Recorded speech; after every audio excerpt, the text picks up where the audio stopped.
اس وقت موجود ہیں وہاڑی کے اندر حاجی ظفر صاحب کے پاس۔ انہوں نے 4 مرتبہ سیاست میں حصہ لیا، امیدوار برائے وزیر اعظم کے حوالے سے بھی انہوں نے لکھ کے رکھا تھا۔ اگر اللہ تعالیٰ مجھے موقع دے تو میں قوم کو کہوں گا کہ بھئی اگر تمہاری بکری چوری ہو تو میں ذمہ دار ہوں، کوئی آپ کو تھپڑ مارے میں ذمہ دار ہوں، کوئی جج ہو، کوئی آئی جی پولیس ہو، اگر ان کو سزا ملے تو پھر سوال ہی نہیں پیدا ہوتا کہ ملک میں امن قائم نہ ہو۔ السلام علیکم ناظرین، ڈیلی پوائنٹ کے ساتھ میں ہوں آپ کا میزبان رانا نوروز خان۔ اس وقت موجود ہیں وہاڑی کے اندر حاجی ظفر صاحب کے پاس۔ انہوں نے 4 مرتبہ سیاست میں حصہ لیا، امیدوار برائے وزیر اعظم کے حوالے سے بھی انہوں نے لکھ کے رکھا تھا۔ پاکستان کے اندر جو کرپشن ہے، پاکستان کا فرسودہ نظام سیاست اور عدالت ہے، اس کے حوالے سے انہوں نے بہت ساری اصلاحات بھی لکھی ہوئی ہیں اور بہت سارے پمفلٹ بھی انہوں نے چھپائے ہیں، جس میں انہوں نے مختلف سیاستدانوں کو ملنے اور اپروچ کرنے کی بھی کوشش کی۔ آئیے ان سے جانتے ہیں کہ وہاڑی کے اندر بلکہ ملک پاکستان کے اندر کون سی ایسی اصلاحات ہیں جو لائی جائیں تو پاکستان کا نظام بہتر ہو سکتا ہے۔ السلام علیکم۔ وعلیکم السلام جناب۔ اچھا، یہ بتائیے گا کہ پاکستان کا نظام سیاست جو ہے اور نظام عدالت جو ہے وہ کس قدر اس میں خامیاں ہیں اور اس کو کیسے ٹھیک کیا جا سکتا ہے؟ نظام عدالت میں تو سب سے بڑی خرابی جو ہے وہ یہ ہے کہ یہاں 20 سال تک مقدمات چلتے ہیں، سول جج سے شروع ہوتا ہے، سپریم کورٹ تک جاتے ہیں اور فیصلے پھر بھی صحیح نہیں ہوتے، مظلوم کو اس کا حق نہیں ملتا، ظالم جو ہے وہ اپنی سفارش سے اپنے پیسے سے وہ جیت جاتا ہے، مظلوم ہار جاتا ہے۔ اس کی وجہ سے پھر لوگ سوچتے ہیں کہ بھئی ہم خود ہی اپنے ظلم کا بدلہ لیں، تو وہ خود ہی سینہ تان کر اپنی جان ہتھیلی پر رکھ کر اپنے دوسرے حریف کو وہ قتل کر دیتے ہیں، پھر جیلوں میں جاتے ہیں۔ پھر یہ سلسلہ چلتا رہتا ہے پشت ہا پشت تک، 6-7 پشتیں جو ہے نا وہ مقدمات میں اور جیلوں میں گزار دیتی ہیں، فیصلے پھر بھی نہیں ہوتے۔ لیکن میرے نزدیک جو ہے کہ کوئی بھی فیصلہ جو ہو وہ 15-20 دن کے اندر اندر ختم ہو سکتا ہے، کروڑوں روپیہ خرچ کرنا نہیں پڑے گا، 20 سال عدالتوں کے چکر نہیں لگانے پڑیں گے۔ عدالت بھی اپنی مرضی سے کیس کو لمبا نہیں کر سکتی، 1 مہینے سے زیادہ نہیں کیس چلے گا۔ میری سوچ کے مطابق یہ ان کو ججوں کو سب کو یہ فیصلے کرنے پڑیں گے۔ اچھا جی، یہ بتائیے گا کہ عدالت اگر ان چیزوں پر عمل کرے تو وہ ظاہری بات ہے معاملات تو ٹھیک ہو سکتے ہیں، لیکن عدالت کے اوپر گرفت کون کرے گا؟ دیکھو جی، اللہ تعالیٰ نے رسول اکرم صلی اللہ علیہ وسلم نے فرمایا کہ کلکم رائن وکلکم مسئول عن رعیتہ، تم سب جو اپنی رعیت کے سربراہ ہو، اپنے ماتحتوں کے سربراہ ہو اور ذمہ دار ہو، مسئول ہو۔ اگر آپ کی رعیت پر کوئی ظلم ہوا ہے اور آپ سربراہ ہیں تو آپ اس کو انصاف دینے کے ذمہ دار ہیں۔ اگر آپ ذمہ دار نہیں دیتے تو آپ کو سزا ملنی چاہیے۔ تو جب سزا ملے گی، اب ہمارے نظام عدل میں کوئی سزا نہیں ہے کسی کو، کرتے جاؤ، سپریم کورٹ بھی فیصلہ کر دیتی ہے، وہ یہاں تک ہوتا ہے کہ کوئی پھانسی بھی لگ جاتا ہے تو بعد میں دوسری عدالت اس کو بری کر دیتی ہے، تو اس کے بری ہونے کا فائدہ کیا؟ وہ تو سزا بھگت گیا، وہ تو پھانسی لگ گیا، پھر اس کو کوئی بری کرتا ہے تو وہ نیچے والے ججوں کو سزا ملنی چاہیے جنہوں نے اس کو پھانسی کی سزا دی تھی۔ تو اس طرح ملک میں امن قائم ہو سکتا ہے۔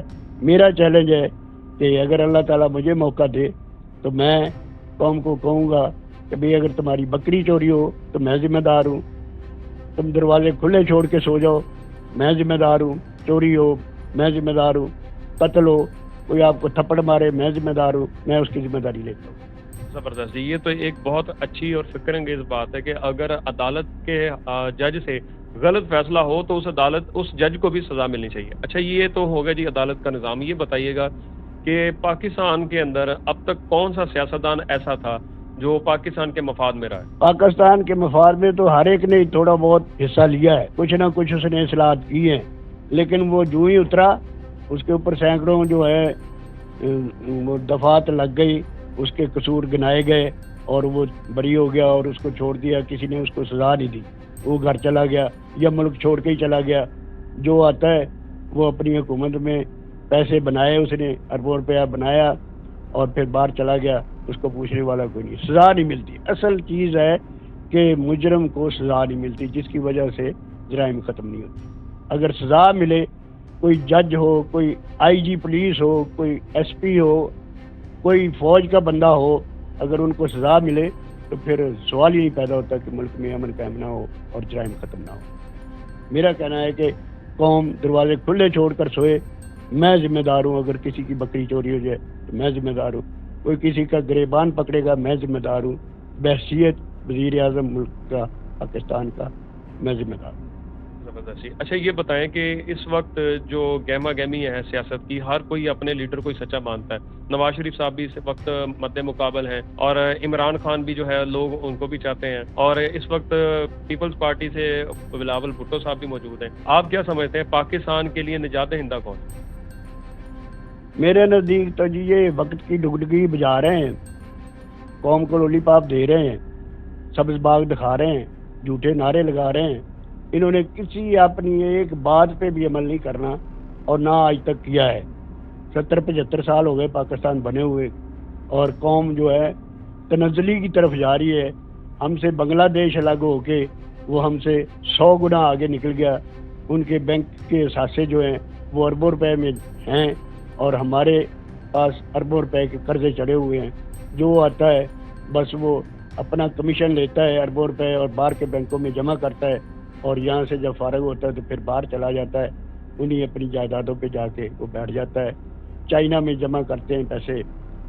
تو اس طرح جو ہے نا یہ ملک کا نظام اسی طرح بگڑتا جا رہا ہے۔ تو آپ کیا سوچتے ہیں کہ اس وقت پاکستان کے حالات کو کیسے بہتر کیا جا سکتا ہے؟ اس ملک کے حالات تو حضرت عمر فاروق کے سوچ کے مطابق، ان کے انداز فکر کے مطابق، اگر کوئی باعمل شخص اس پہ عمل کر کے دکھائے، عمل کی بات ہے، عمل نہیں ہے تو کچھ بھی نہیں ہے۔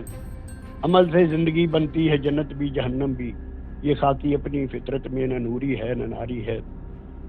زبانی کلامی تو ہر مسجد میں، ہر مدرسے میں بڑی بڑی تقریریں علماء اکرام بھی کرتے ہیں، لیکن عمل جو کا ہے ان کا دامن ہر کسی کا خالی ہے۔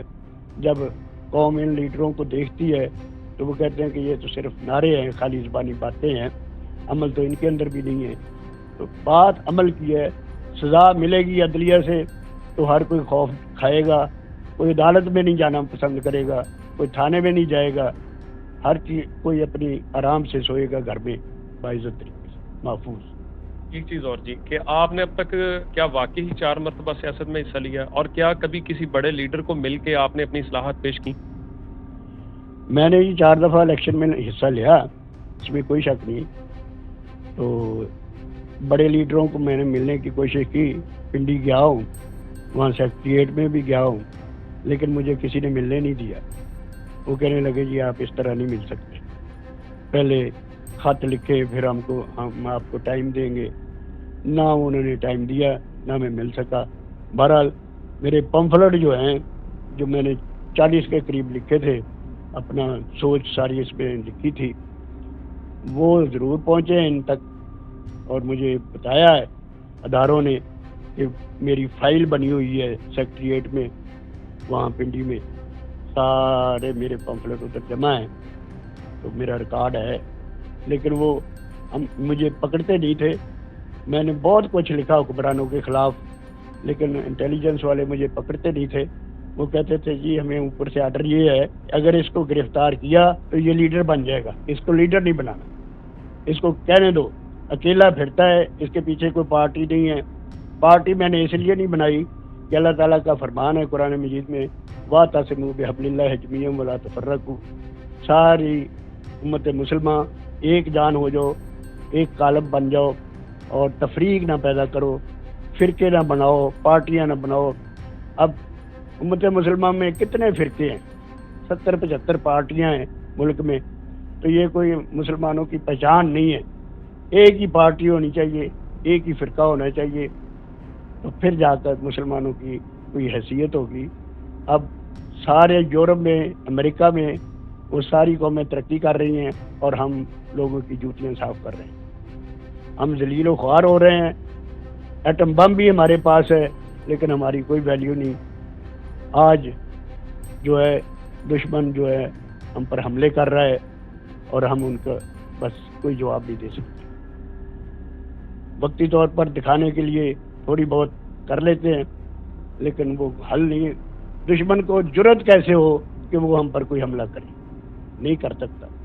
ہمارے پاس ایٹم بم ہے، لیکن وہ الماریوں میں پڑا ہے، وہ اس کو کسی کو ڈر نہیں ہے کہ نہ یہ چلائیں گے نہ یہ چلانے کے قابل ہیں. اس لیے بہتر یہ ہے کہ یہاں کوئی ایسا حکمران آئے جو اپنا جو کہتا ہے وہ کر کے دکھائے، پھر امن. جی ناظرین، آپ نے حاجی ظفر صاحب کی ان باتوں کو سنا. بہت ہی فکر انگیز گفتگو تھی اور پاکستان کی اصلاحات کے لیے بہت کچھ کرنا چاہتے ہیں، لیکن ہمارا نظام یہ ہے کہ ہم ہمیشہ کی طرح ایک نسل در نسل خاندانوں کو ہی پروموٹ کرتے آئے ہیں اور ہمیشہ وڈیروں کو آگے لے کے چلتے رہے ہیں، یا اپنے پسندیدہ چند لیڈرز اور پارٹی کو ہی آگے رکھا ہے.